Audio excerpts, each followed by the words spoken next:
when we have less vehicles on our roads. We further this information and discovered that 1, speed as a cause, 2, intoxication. Majority of our drivers go to leisure places and get intoxicated and jump into their vehicles, drive and overturn or kill other road users. And therefore our interventions will be guided by these findings, properly analyzed by our directorate. It is unfortunate that the highest number of these crashes, the fatalities, during this time of 1800 hours and 1959 hours, in 2024, we lost 894 persons during that rush hour.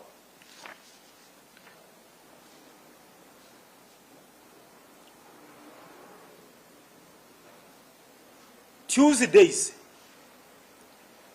you need to register this, that on Sundays,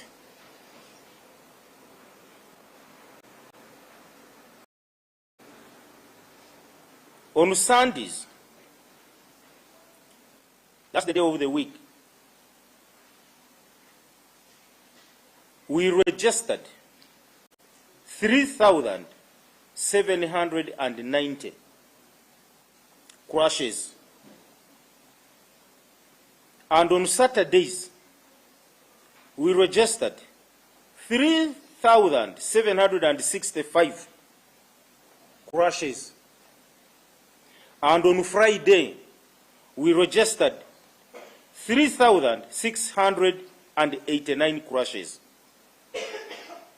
But when you check the figure of Tuesday, is the lowest, followed by Thursday, the lowest. Come Friday, the figures go up. Saturday, they continue going up. And on Sunday, this is where we have chaos on our roads. We need to tame these 3 days, Friday, Saturday, and Sunday, if we are to reduce these road crashes. The directorate further analyzed crashes by collision type, and we discovered that collisions with pedestrians constituted 19.5% of all crashes. Collision with pedestrians, these people who walk, who are standing on the roads, who cross the roads on foot. They are not making U-turns. They cross the roads. This constitutes 19.5% of all crashes. However, the rear end collisions and side swipes accounted to 16.2% and 17.7% respectively. Side swipes 17.7% and rear end collision 16.2%. What do we mean by rear end? This is what we call tailgating in traffic. That you don't leave a reasonable distance when you are following another vehicle or a motorcycle on the road.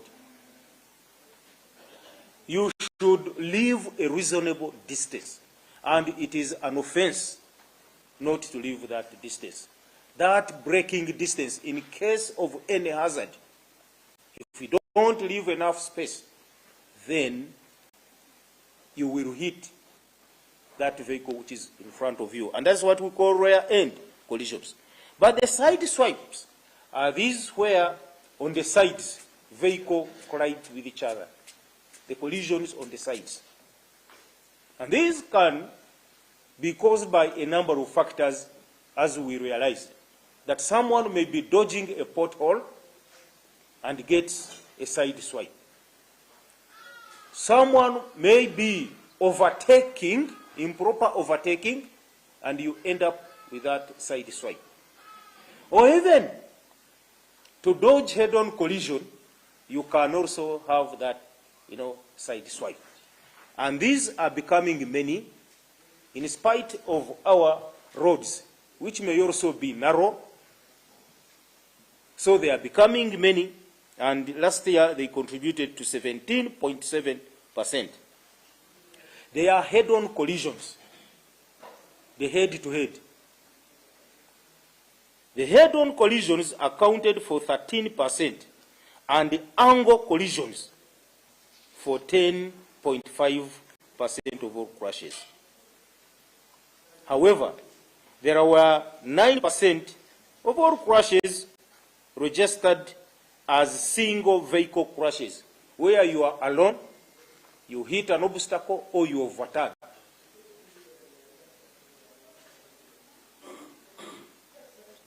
Because of speed, or because of any other improper driving arising out of the driver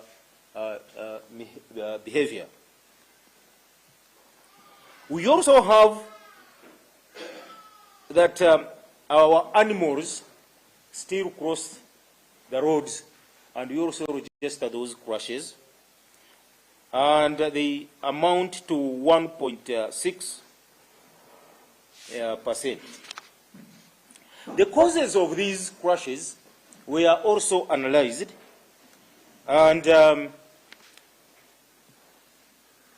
we found out that careless overtaking and speeding were the leading causes of road crashes in the year 2024, accounting for 44.5% of all these crashes.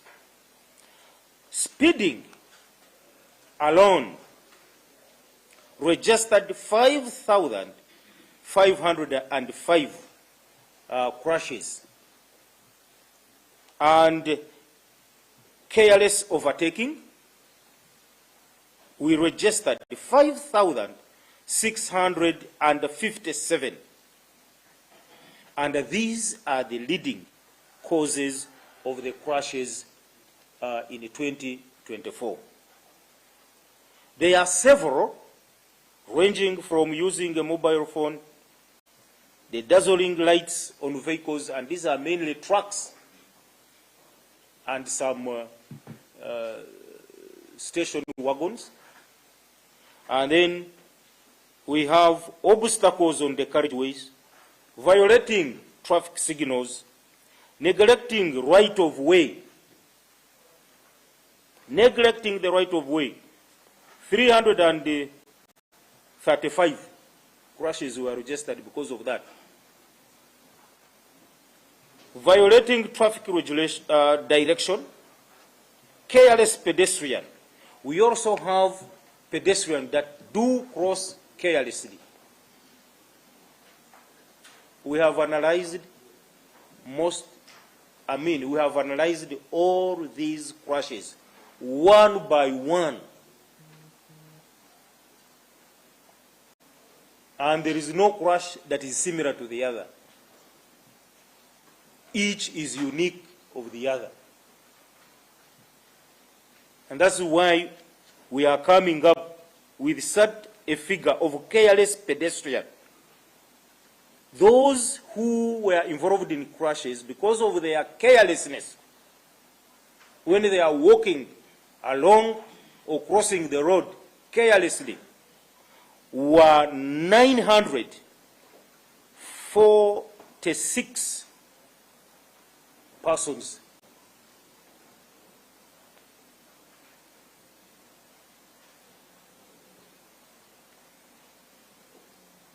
And those who were following too close, that tailgating, were 1,753 crashes.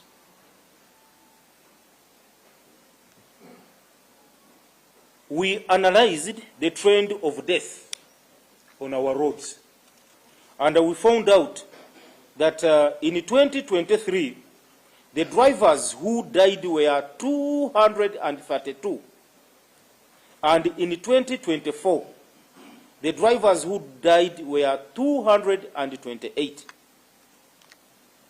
However, the results and the findings we got on the motorcyclists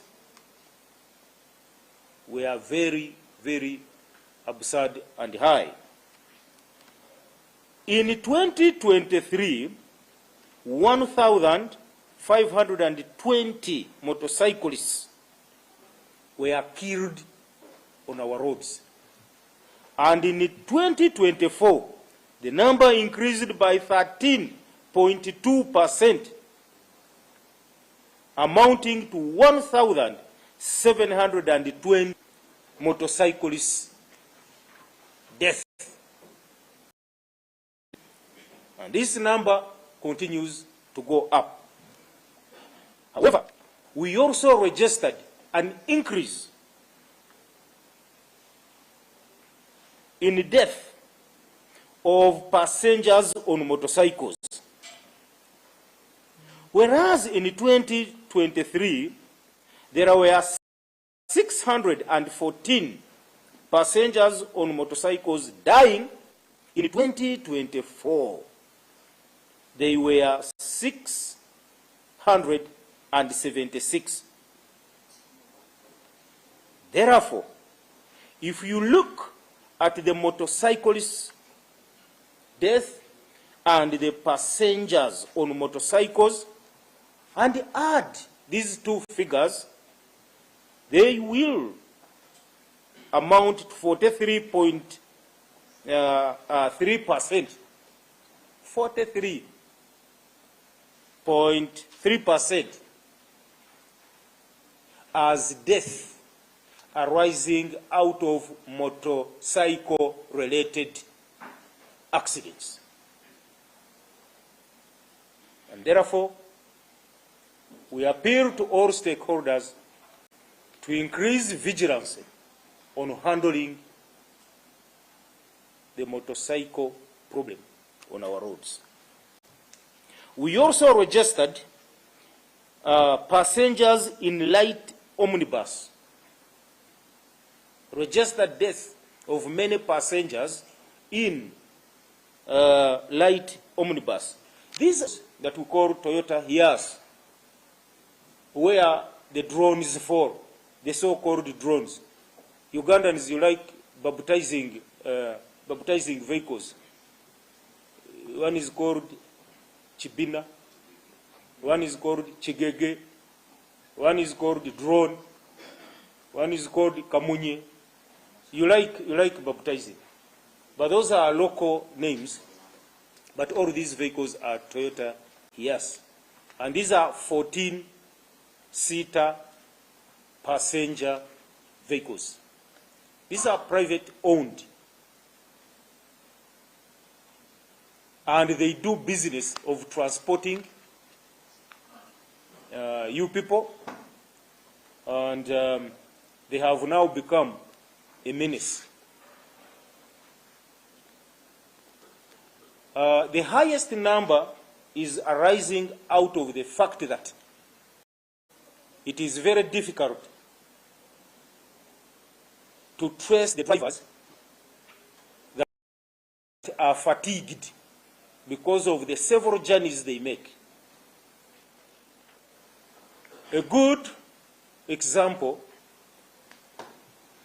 though bad because it killed people, was a taxi that was hired by those who were going to attend a burial. This taxi had been on the since 6 a.m. up to 7 p.m. and was working between Kabale and Mbarara. In the evening, it was hired by people in Tongabu district to go to Hoima through Chegerwa and to move at night. I don't think those who hired knew that the driver was fatigued, or they asked whether it would be safe for such a driver they had hired to travel at night. A person who had driven the whole day started a long journey driving at night. At the end of the day, we lost almost all passengers in that vehicle. Now, it is very difficult for police to trace and find out whether that driver has been the one has been driving 24 hours. It's very difficult in these taxis.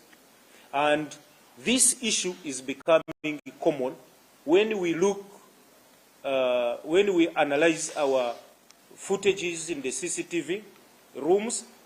We discover that this vehicle has been on the road, and at night it gets an accident without changing a driver. So the passengers who die in this way are becoming many.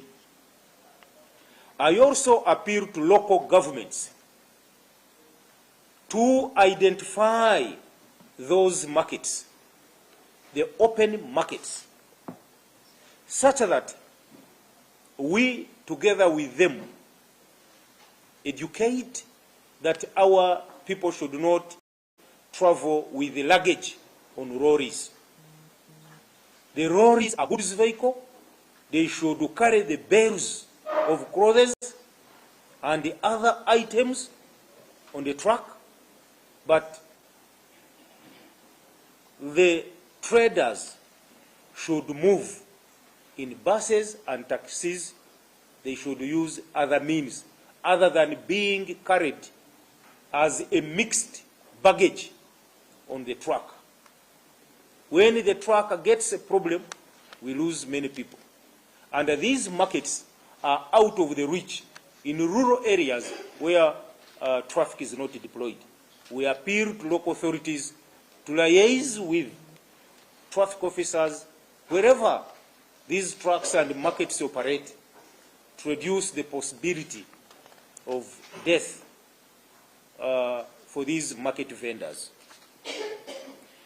The pedestrians, as I noted earlier, yes, we still register a high number, but in 2024, we reduced the death on the pedestrian by 0.5%. I don't know whether it is because the Busega market has shifted, because it was operating on the road. And I want to thank those who shifted the market to somewhere now an enclosed area. However, it remains operating on the side of the road. Now, why pedestrians are dying most is because in Uganda, most of our open markets are along roads and highways in this country. Now, these open markets, again, sell alcohol. And alcohol is readily available in this country. If you have a 500 shilling coin, you will access alcohol. Even 100 coin, you can access alcohol. We need to do something. Alcohol in this country has become a big problem. Domestic violence, alcohol surfaces. You analyze traffic death, alcohol surfaces. What's wrong with Ugandans taking alcohol to the extent that you must die? Can't we reduce this consumption of alcohol? Should it remain a problem? Ugandans should learn how to tame their alcohol consumption. And this is self-regulation. Some of you leave your fridges at home and they are not locked. and the previous day you had visitors, and you have left alcohol in those fridges, and you have left adolescents in your home. The next thing we hear, someone has overturned, or several young children have died in a crash, to discover they were moving from a certain home, going to another home, and had taken alcohol. Please let us tame the appetite and the way we take this alcohol in this country.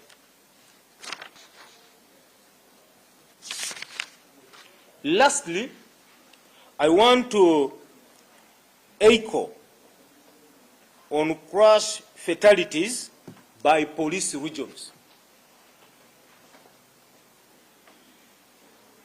We compared policing regions, and these are the results. The regions of Wiiki, Kampala North, KMP East, KMP South, Arubatine and Wamara regions recorded high number of fatal crashes, and these are now on our red line. The regions of Greater Masaka, Rwenzori West, Busoga East, North, and Savannah had fatal crashes ranging between 200 and 297. And if we had projected, you'd see this map clearly. But again, we also have what we call the crash severity index by policing regions. And when we calculated this, we came out with, again, interesting results. And the crash severity index was highest in the regions of Busoga North, Rwenzori West, in Wiiki, Kigezi, Arubatine, and Bukedi North, where between 35 to 45 people died in every 100 crashes. The severity index is a simple calculation.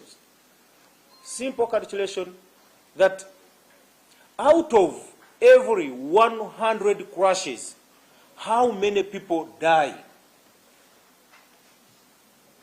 And we found out that in Busoga North and Wiiki, Arubatine, you have the highest. This means that when you get 100 crashes, around 45 people die, and this number is high. The chances are that when you are involved in any crash, you will die. The probability is almost a half. You find yourself involved in a crash, death is likely to occur. These regions have also been mapped, and we know all of them. We also analyzed the fatalities by age group, and discovered that more fatalities were recorded for persons below the age of 35 years, accounting for 55% of all fatalities. You need to note that more fatalities were recorded for persons below the age of 35 years. And this accounted for 55.7% of all fatalities. How many people were killed? Those ones below 35 years were 2,867. The age below 35. Isn't this the age of the youth? These are the youth. Now, the youth in this country, we are reducing them by 2,867 867 persons. By 2024, we lost them. And you are talking about labor productivity.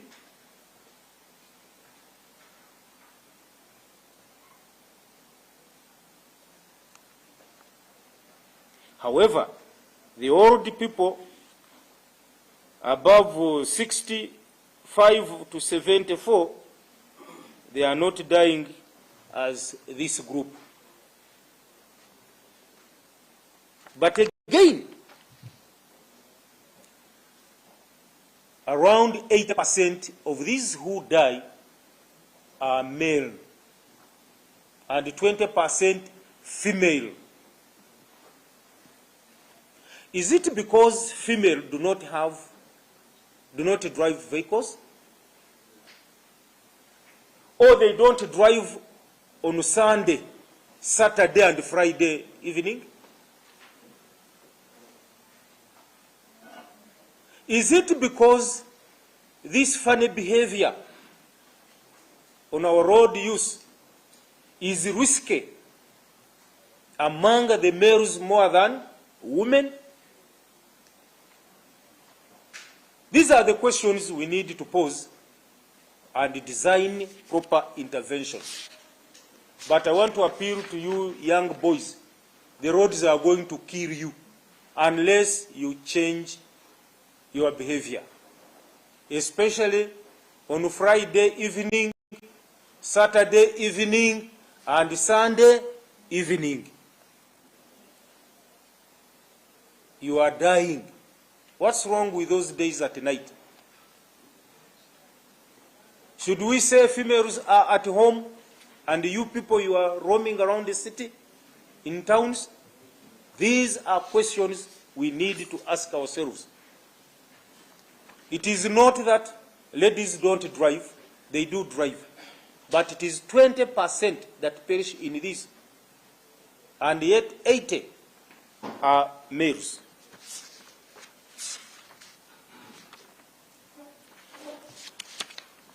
I need to mention, lastly, that there are, of course, challenges, and these challenges on drug use, the intoxication. Toxic substances are many, and it seems we have a population that is ready to consume those toxic substances.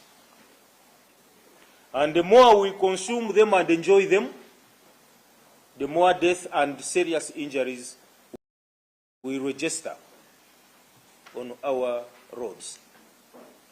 We also need to look into this issue and see how to reduce consuming toxic substances. And there are a variety, and you know them. I hope there is no one who consumes them and is present in this room. But I know out of a congregation like this one, we cannot fail to get like 20%. And the names are now beginning to come up. I don't know. But we need to do something about this intoxication. We also have that challenge of these motorcycles, and that to reduce crashes related to motorcycles, we need to control a whole chain of motorcycle business in this country, right from importation, where they come as spares. They are assembled in different places where police may not know. Others are assembled in people's homes, and these motorcycles find their way on the roads. We need to control the importation. We need to gazette areas where we sell these motorcycles. It should not be any person to assemble and sell. And then regulate the use, that by the time it gets out, is properly registered, has a rider known, and where that rider is going to operate. And when it is an obsolete, we also have a mechanism of destroying these motorcycles. But I also want to explore, even if we get these electric motorcycles, that we can reduce on the speed, but also we need to explore the type of motorcycle, and we don't rely on a high pitch that we use to carry passengers. We also have these, what do you call them? You can't carry two people. Scooter. Have you seen scooter? The scooter, you cannot ride it on a speed beyond even 20, 30. And it only carries two people. I mean, a rider and one person. Isn't it? If we are to reduce carnage, we also need to look into the available motorcycles and see which is we can use so that we save life. But if we go by the business angle, is where we get it wrong, and this is why motorcyclists are dying. Road safety is the principle that we should follow in regulating these motorcycles, not a business perspective. There are steps by government that are being taken to improve road safety. Number one, the mandatory vehicle inspection, and as I said last week, if it is fast-tracked, will significantly reduce vehicles which are not roadworthy.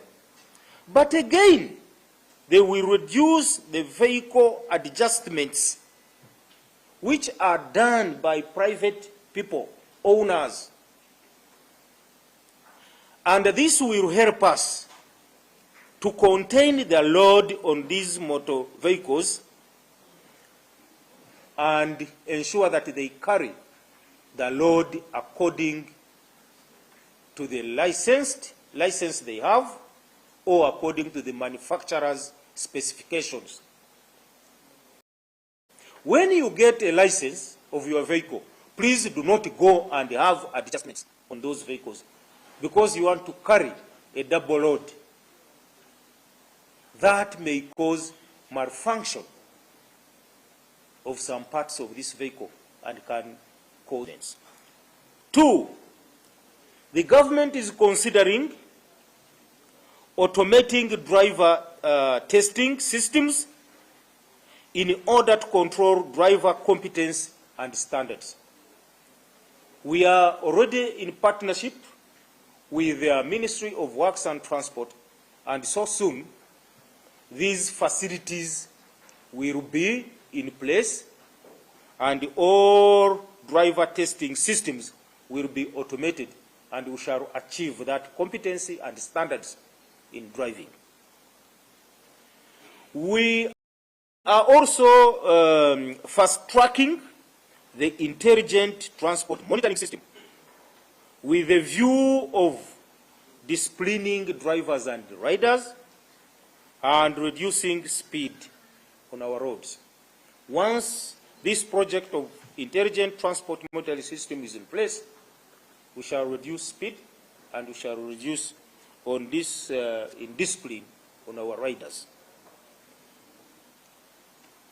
We also have the long term, which we cannot achieve tomorrow. For example, the road redesigning our roads. We need to develop road infrastructure that can discipline road users. If you can't be disciplined by yourself, then the designers of the roads should discipline you. We should separate our traffic. We shouldn't have a traffic mix where a wheelbarrow pusher is struggling with space with a trailer, with a bus, and with a station wagon and a small car and motorcyclists. We should separate our traffic, segregate it. If the road design can create where motorcycles can ride, where pedestrians can walk, and lanes for fast-moving vehicles, then is when we can say our roads are taming these drivers, and we shall reduce the death and serious injuries tremendously. And this is a long-term project of redesigning these roads. You don't have the money today that you have those roads. You always compare with those countries which have been here for so long, those developed countries, Britain, Dubai, and you say that infrastructure can come here today. Lastly, also to implement mass transit transport system, and this includes railway transport and the Kayora bus transport, where many people are transported from point A to point B. Because these means of transport are not available, the border borders tend to carry most of our passengers. If the passengers move in this mass transport system, the border borders will have no market, and therefore they will wither by themselves. I want to thank you, because we did not have the projector. It has taken long. If we had the projector, it would take less time. Thank you very much for listening.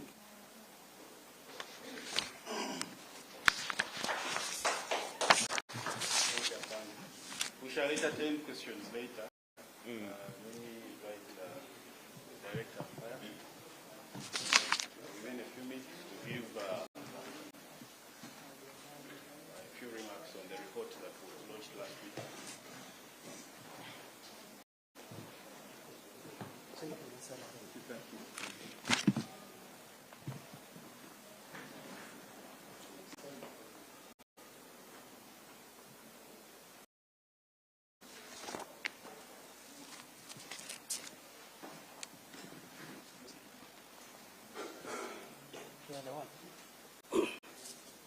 Good morning, everybody. I'm happy to be with you here once more. So, as traffic has finalized, I also follow with an overview on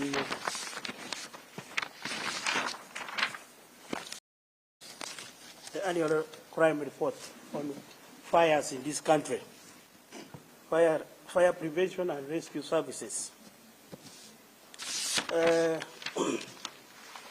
want to thank you very much for being very patient as we gave you the report the other week.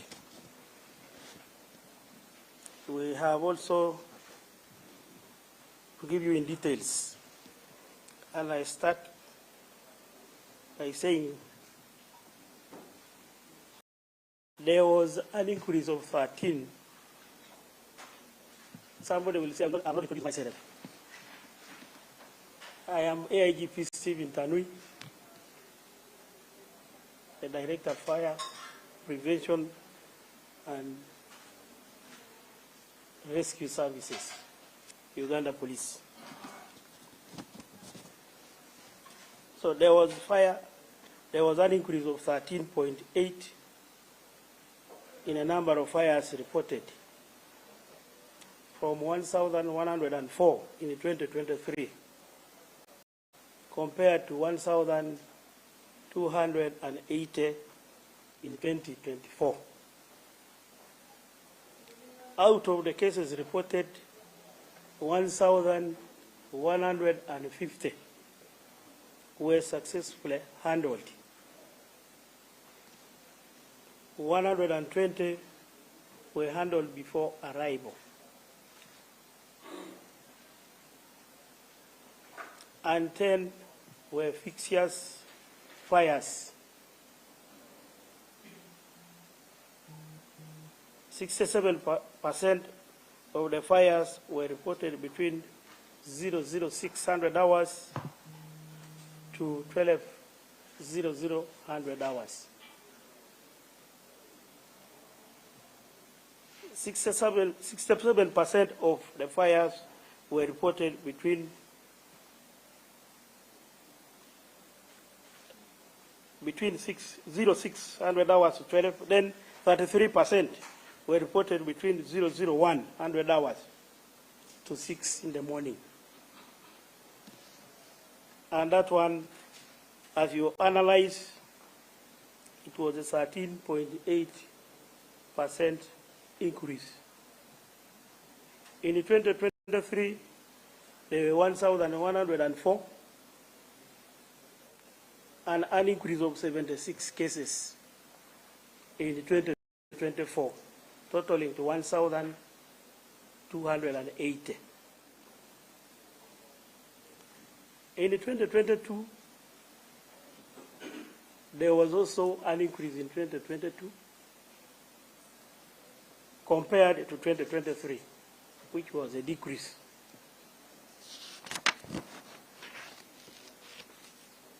Now, when you analyze this, you look at the 67% of the fires were reported within 06 in the morning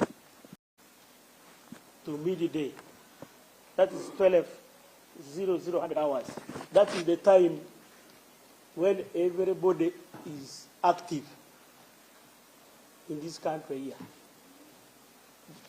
Many people are using the gadgets, like the way you are now here. Others are cooking.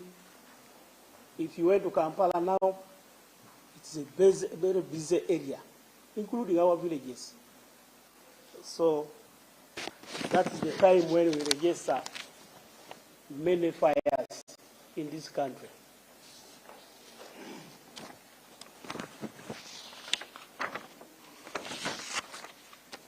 The majority of the fires were registered in residential buildings, followed by makeshift structures with a total of 300 and 250 respectively. In the same situation, there was a 9% increase in school fires. As you are aware, school fires were 50 cases in 2023. In 2024, we had 55, an increase of 5 cases, giving us a 9% increase.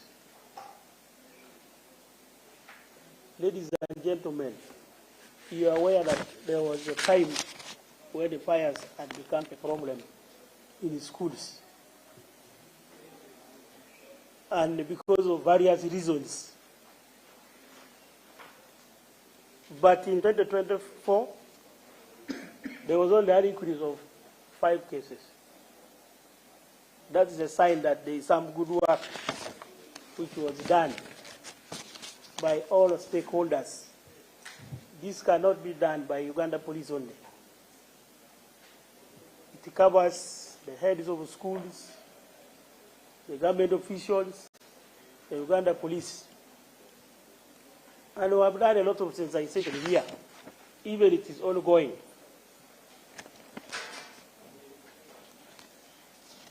As we continue, there is some teamwork going on. And that's why the numbers are really reducing. Major causes of fires, electricity related, ranging from electrical short circuits in the two, which were 270, to electrical appliances left unattended, totaling to 111. It was followed by negligence and misuse of wax candles, which carried 217, among others. The majority of occurrences were in Kampala metropolitan, which Kampala metropolitan region, the policing area, with 993 cases registered in 2024. Kampala is unique. It has a lot of urban issues. Even fighting fires in Kampala here is very complicated. You know our suburbs, the way they are. I may not spell all of them. If you went to Chisenyi there, fire has been rampant there. We take 5 minutes responding to fire in Chisenyi. But it will take us the whole day fighting that fire. Why? Access to those places is complicated. Now, we looked at the regions with the highest fire occurrences. That is going now one by one. Central region was leading with 24%. Nakawa area with 13%. Rubaga with 7%, Kawempe 32%, Wakiso, Entebbe, Mukono, Mpigi, and others who are going to give you, I know you already have. Then Albertine also, we are realizing that where there is a lot of an increase in development, the issues of fire incidents is coming up. So as the country develops, we need to plan heavily in fire prevention. It is not, we don't like very much responding to fires, but the best is to prevent. But where situations arise and prevention has failed, then we go in and put off those fires. And we have a lot of strategies into that, which we shall share. So emergency rescued effected. That is rescues which were effected in the year 2024. You look at road accidents, it reduced. We rescued very few people there. But the highest was pits, open and closed pits. We rescued 200 persons, which was the highest. Then valley dams and fish ponds, those people who drop into, who fall into ponds and valley dams were the 50. Followed by septic tanks in the homes, there were 10. Then the collapsed structures, these stone quarries, we rescued 7 people there. For St. Peter's too, the total was 350 people rescued in 2024.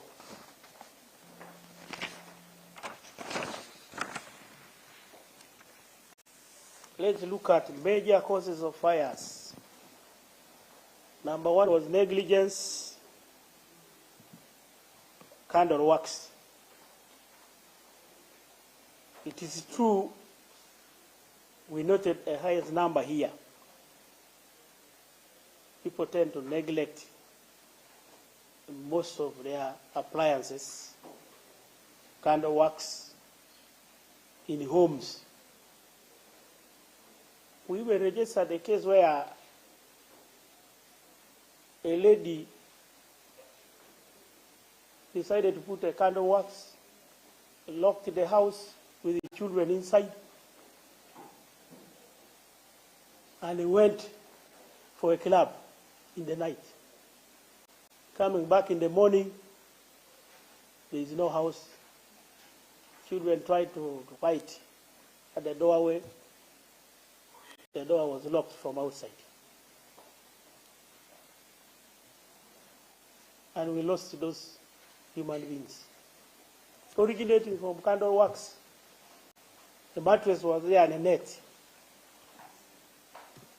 So we warn our people really.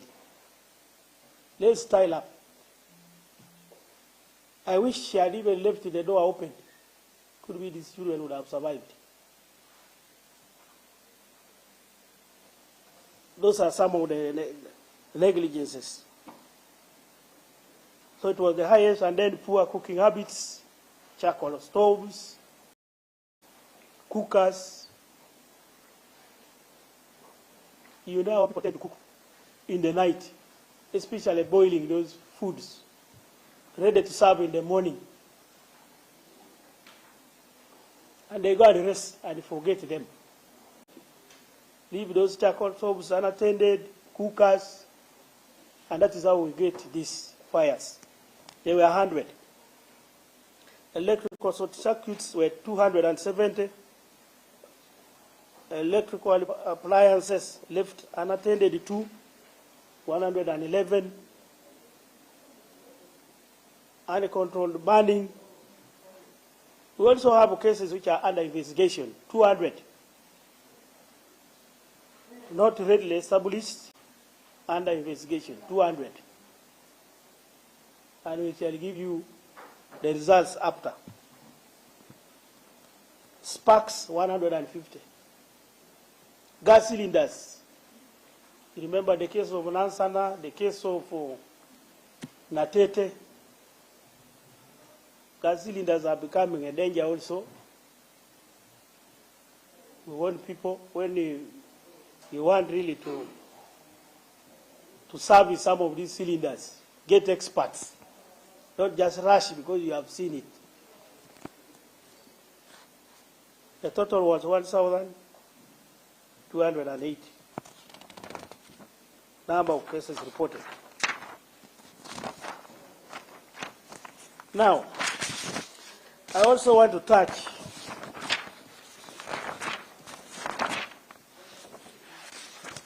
this year we had the top 8 buildings and installations saved from fire in 2024.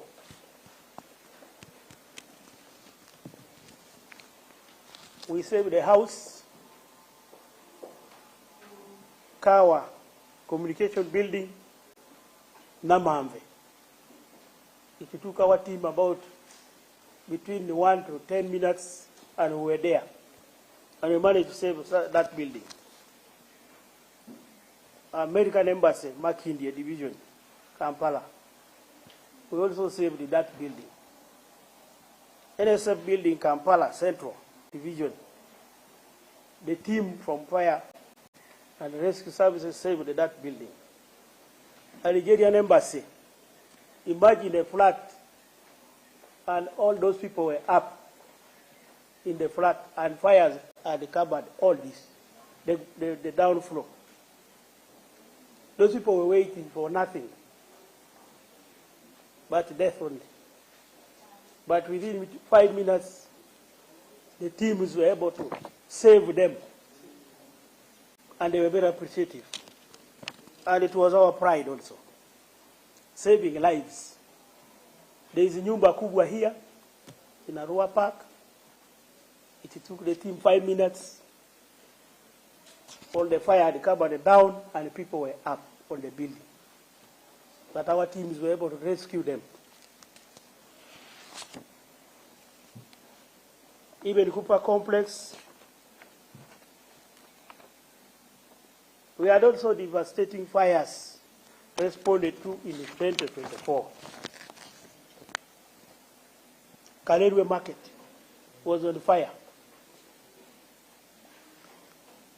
Our teams were able to fight that fire, save life and property.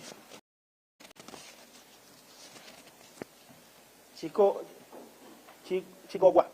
town center on Bombo Road. A fuel tank overturned there. We still have problems with the fuel tankers in this country. People tend to economically benefit from such items. But we want to warn our people. Where there is a fuel tank, especially petrol, never risk there. That is a death trap. That town was, by the way, going. But our teams managed to fight that fire. It is one of the worst fires, by the way. In the firefighting, if you discuss with those firefighters at our headquarters, that's the worst job you can ever do. To go and face a fuel tanker which is on the fire. You must be highly technical.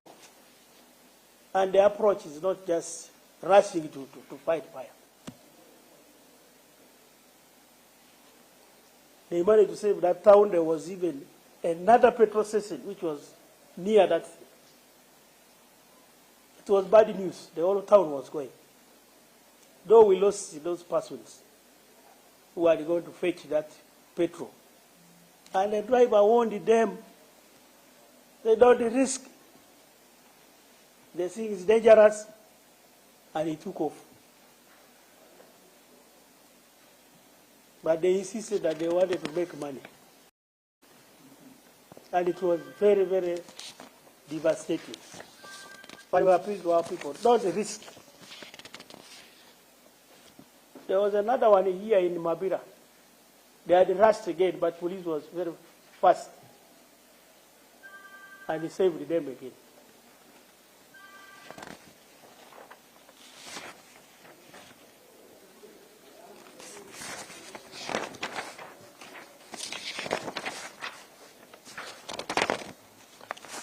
The lives saved and the fatalities registered in fire incidents.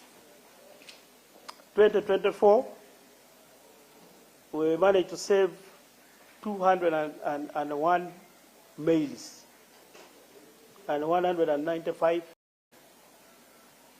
females. In 2023, the police saved 606 lives and females 24. Lives lost in 2023, there were 684 males and female 222. Compared to 2024, there were 214 males and 203 lives lost.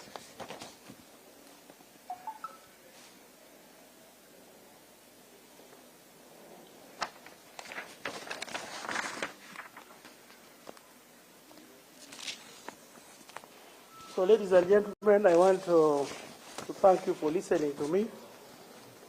And thank you for being very patient. We look forward to working with you. I appeal to members of the public to always work with us. We have also put up strategies of fire prevention. We are interested in the fire prevention, not firefighting.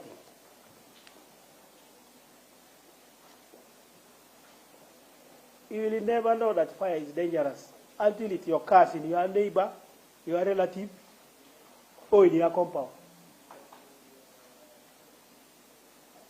our people don't take it serious. This is life. Once there is a fire, you are likely to lose life, you are likely to lose property. You are likely to, if you have been having property, you are likely to be a poor man in the next day, or a poor lady. So we appeal to members of the public to really embrace fire prevention. We have standby teams.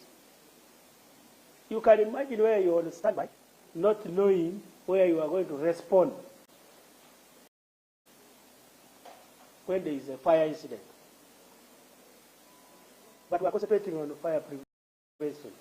And we appeal to all members here, the press. Can we work to enhance the preventive aspect of firefighting than waiting for fire to occur?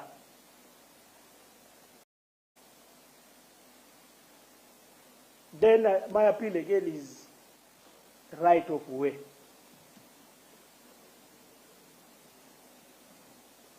Let's respect these rescue vehicles. If you see a fire tender, a fire bouncer responding to a fire incident, open up the road and they go and save life. Because any delay is death. We reach there when the person has died. It's a duty of government to protect everybody. But our people are very stubborn on roads. The traffic here has stopped. We normally have standby teams at fire headquarters. Just coming out of fire headquarters there, people don't want to leave that road. And we are going to save a person in a pit latrine, in a pond, in a dam. It is true we have some challenges. The gaps up country. We still have gaps up country. The General Police is working day and night with the government to make sure that we close those gaps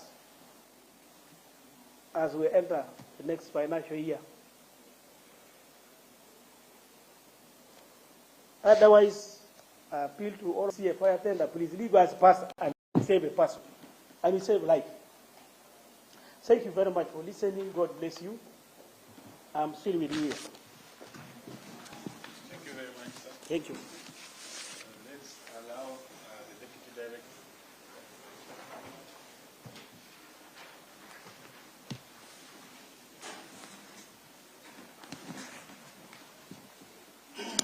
Senior Commissioner of Police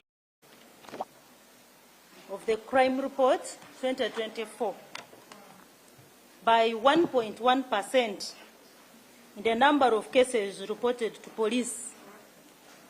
This is in comparison with cases reported in 2023. In 2024, we had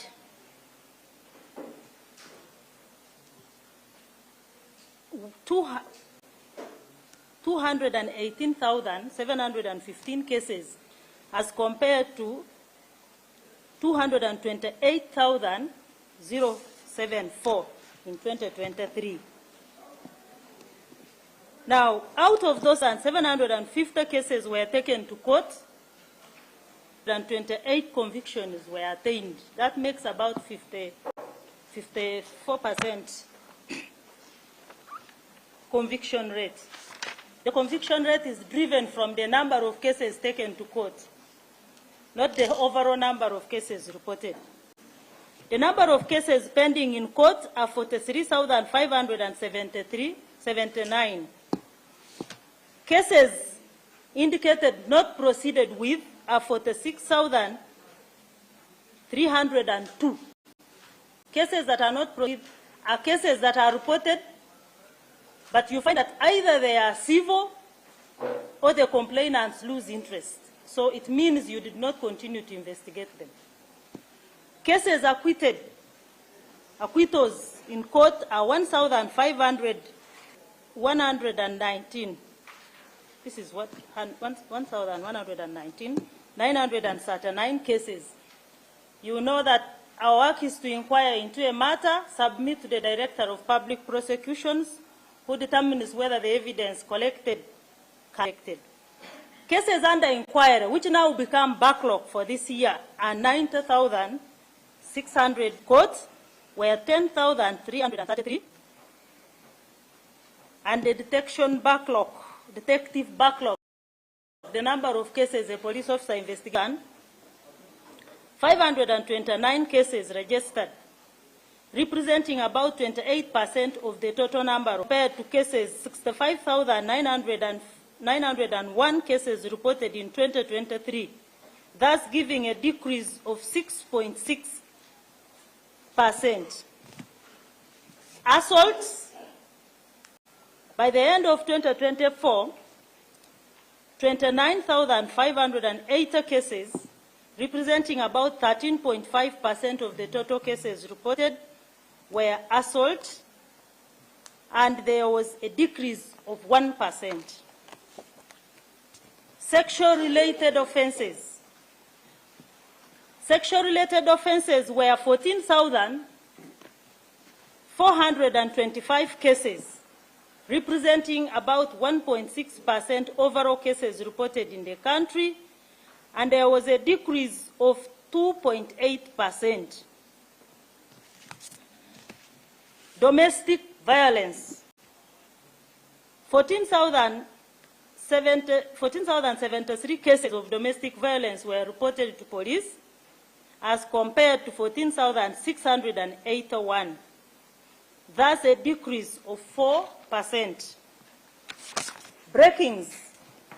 There was a total of 13,511 cases of breakings reported in 2026, making a 2024, making a representation of 6.2%, compared to 14,546 cases reported in 2023, thus a reduction of 7.1%. Economic crimes. Economic crimes were a total of 13,132 cases reported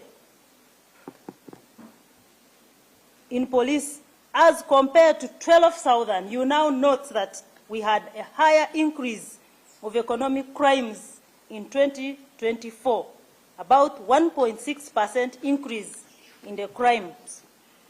The main reports, economic crimes, are contained in page 57. I want to go there because we want to break it down. It shall be our interest, definitely, to understand why the increase.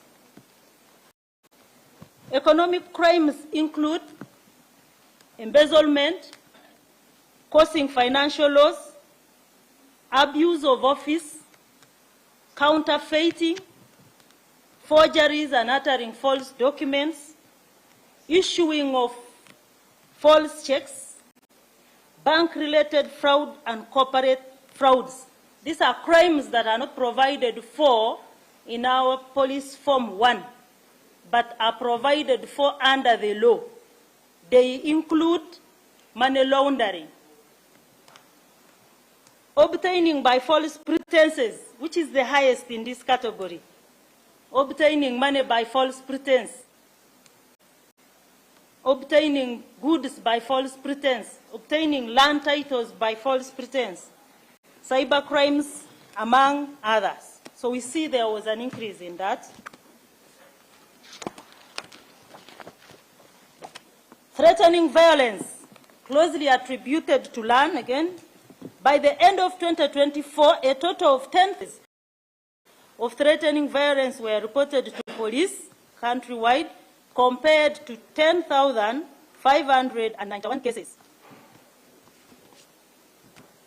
Child-related offenses. 4.3% of the reported cases were as a result of child-related offenses, with 9,408 cases where children of juveniles were direct victims of crime. This may include child desertion, failure to provide, child trafficking, thus making 12.4% decrease in comparison with 10,741 cases reported in 2023. Robberies. Again, in the main report, robberies are contained in page 74. A total number of 8,163 cases of robberies were reported to police countrywide, compared to 7,772 cases, making an increase of about 5%. When you look at 74, robberies,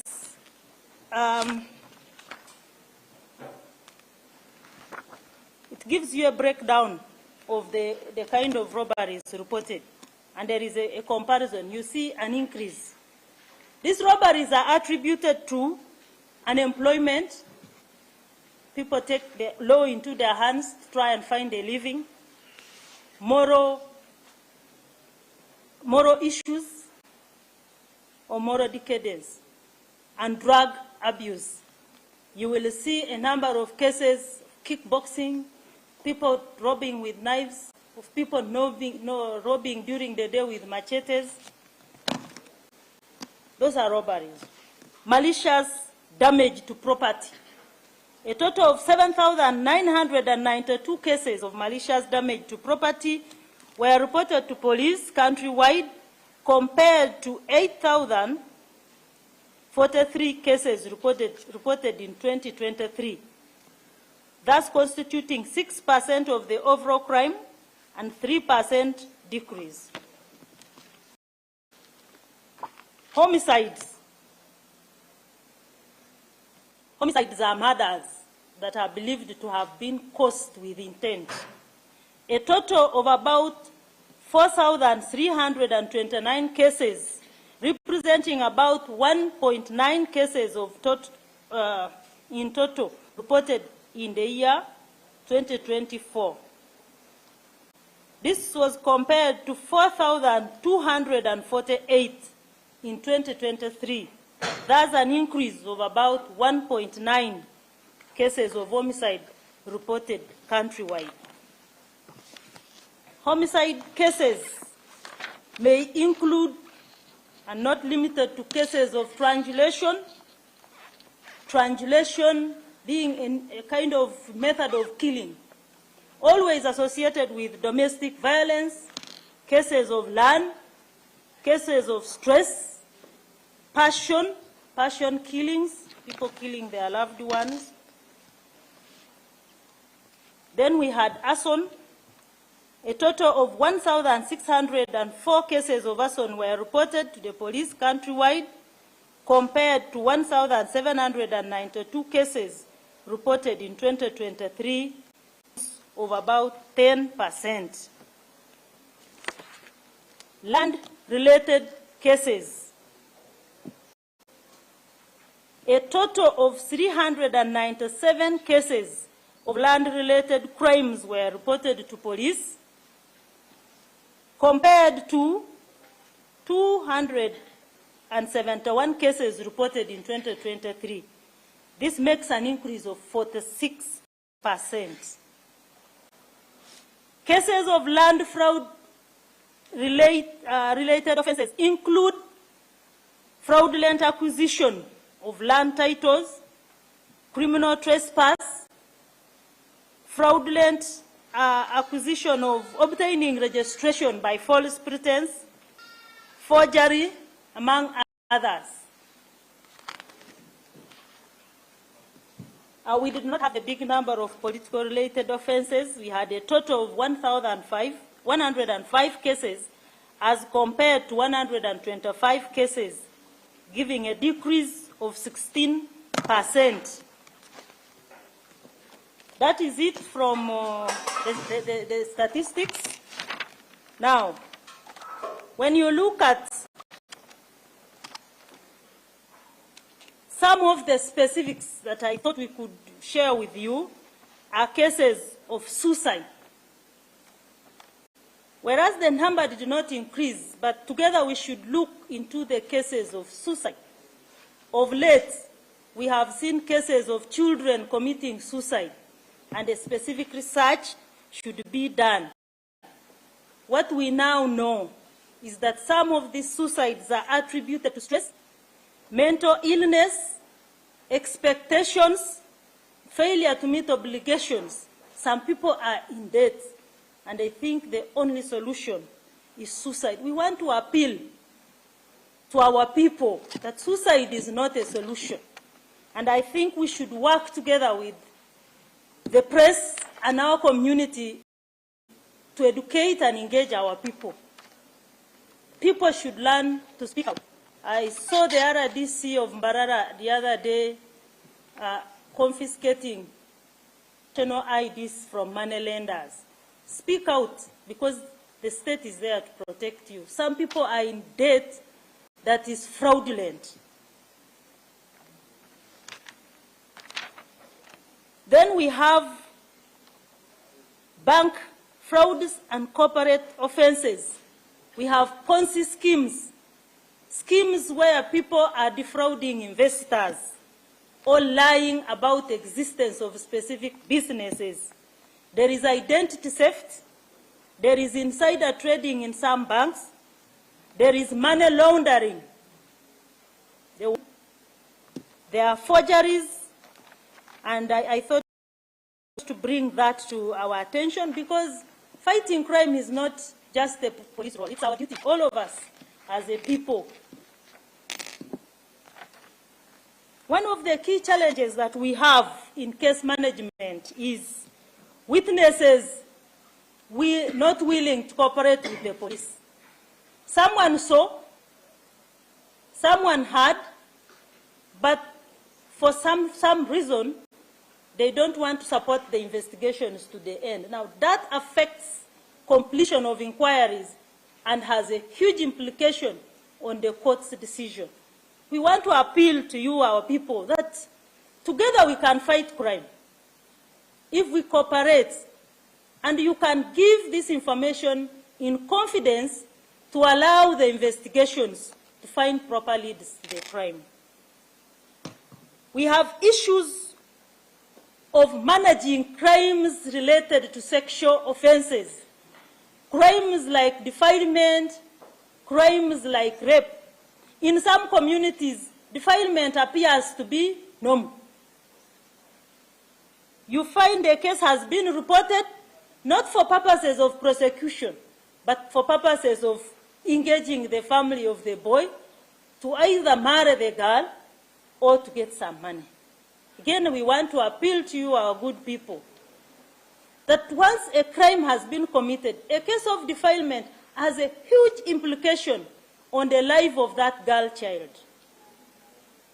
And therefore, our parents, brothers and sisters, we need to support the investigations to the end so that we have these persons punished and these victims protected. We have issues of managing crime generally because of numbers. I want to thank the Inspector General of Police for implementing the directive of the President. If we deploy in the sub-county policing model and we successfully support those police officers to manage crime at that level, we shall have reduced crimes. Because it means that in every sub-county, there are at least trained police officers to manage cases reported to police. As a directorate and as a force, we are working on strategies to, one, work with you to prevent crime, and two, work with you to manage the crimes that have already occurred. Some of them include and are not limited to community policy. We have the Directorate of CPC. We work together to engage, and we shall start going to schools and talking to these young people. These are different trends. These are different. The youth of today are not necessarily like the youth of yesterday. There is a lot of social media. There are a lot of friends. I usually tell the young people I meet, including my own children, that you have a lot of friends you have never met. And you find your child is engaged on the phone throughout the day. And then they get disappointed on the phone and sometimes probably commit suicide because of love that has been lost from a person you have never met. So we need to re-engage our children at school level and let them comprehend some of the things. We need to work with all the stakeholders, including you, the Fourth Estate. When you see crime, it is okay to report it, but it is also important that we manage it together. Get the evidence. Criminal investigations is about finding evidence sufficient enough to establish whether a crime has been committed and by who, so as to get that person punished. The intention of punishment is to reduce on future crime. So I know that if we work together, we can change that. We are working with crime intelligence organizations to ensure that we gather and prevent crime before it occurs, strengthening crime investigations through training of police officers on emerging crimes. We need to improve on the professional and ethical conduct of our police officers.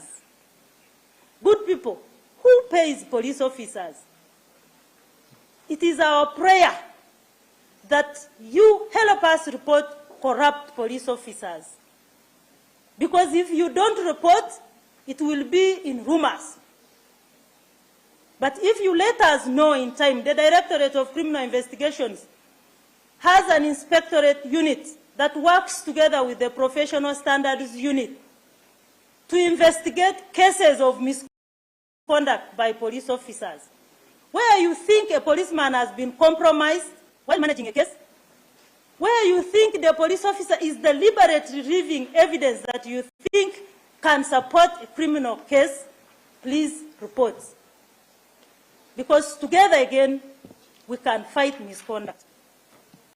We need to support the directive of the President of implementing the sub-county policing model.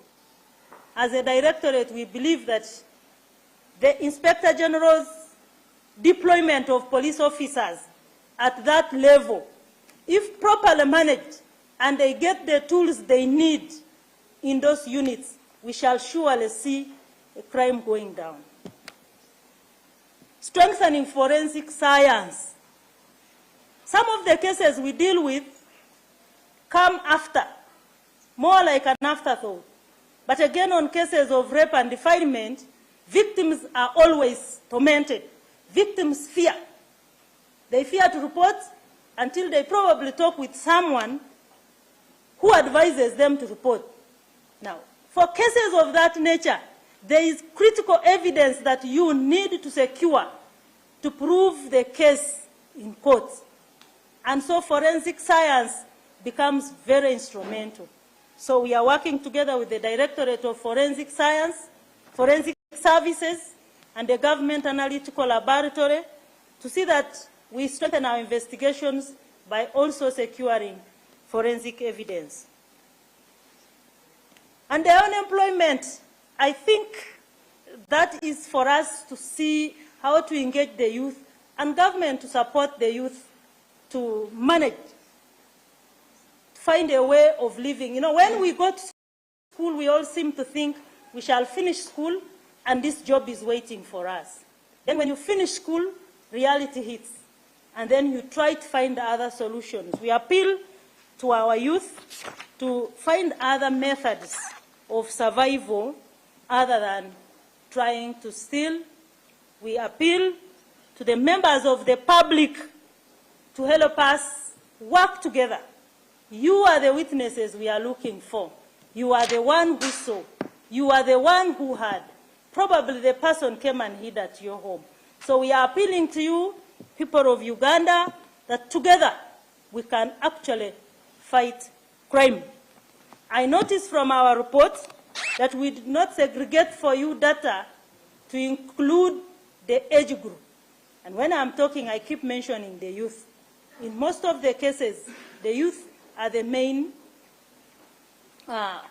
persons, and particularly male. If you look at the report, you will notice that for every crime, the highest, because we have segregated by gender, but you notice that the male are the highest the highest suspects or accused persons. In the next report, we shall ensure that we segregate data by age.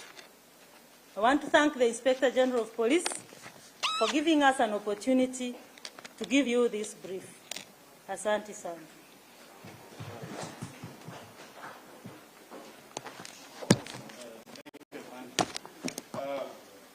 We are going to entertain questions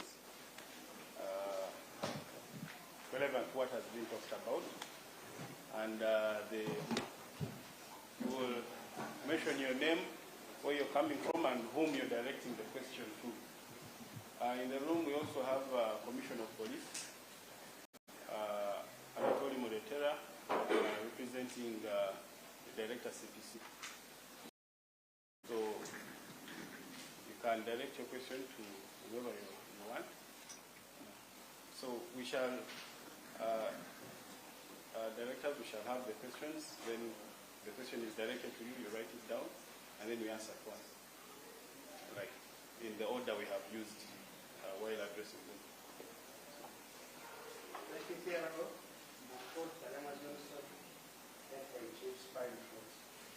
I have two questions for Director Saidi and two questions for Director Job. Director Saidi, number one. According to the report, corruption and economic cases increased from 12,924 to 13,132. The public wants to know corruption involves money. How much did these people who have stolen because we do not have it in the report? You know how much taxpayers' money is lost to these things. Second, we are seeing gun violence increase. Straight. In the report, 188 cases were reported, where 205 people were shot dead. Could you have recovered some of these guns? And among the suspects who are arrested and taken to court, we have secured the personnel. Thank you so much. Then, Director, according to the report, most accidents occur on Friday, Saturday, and Sunday. And they say speeding and vaccination. I will see the green bag operation coming back from my non-away. Because by the time when you are still director, Dr. 20, those operations were there. And some accidents used, especially.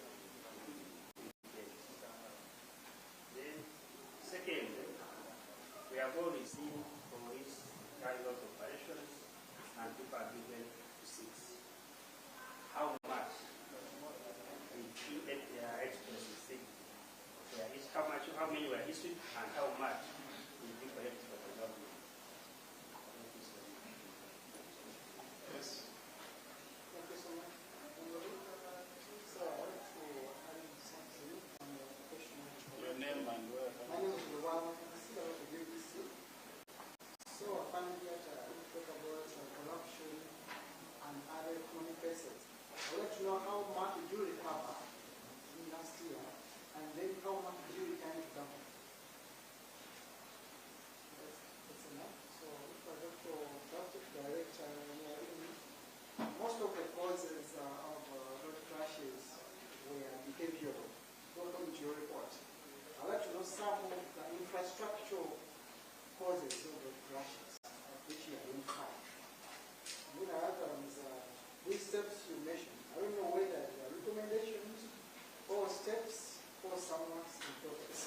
Talked about infrastructure redesign. Is it your proposal or recommendation, or some arrangements which you have taken part as well? think that's all.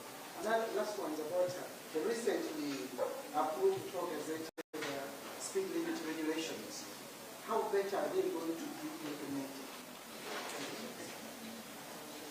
Questions? Are we done?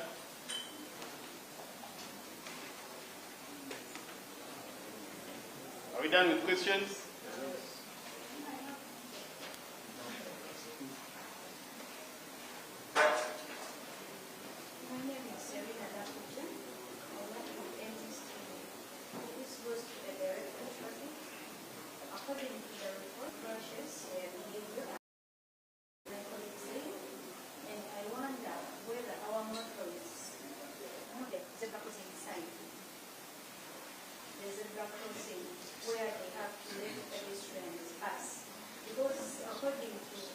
What I've seen or I've observed, borders do not even know that sign that reads pedestrians roads. So I just want to be enlightened about that. Then the other is about the rescue and fire. The other time you told us about the false information, that people call you and give you wrong information. I just wanted to know that before you go to the scenes,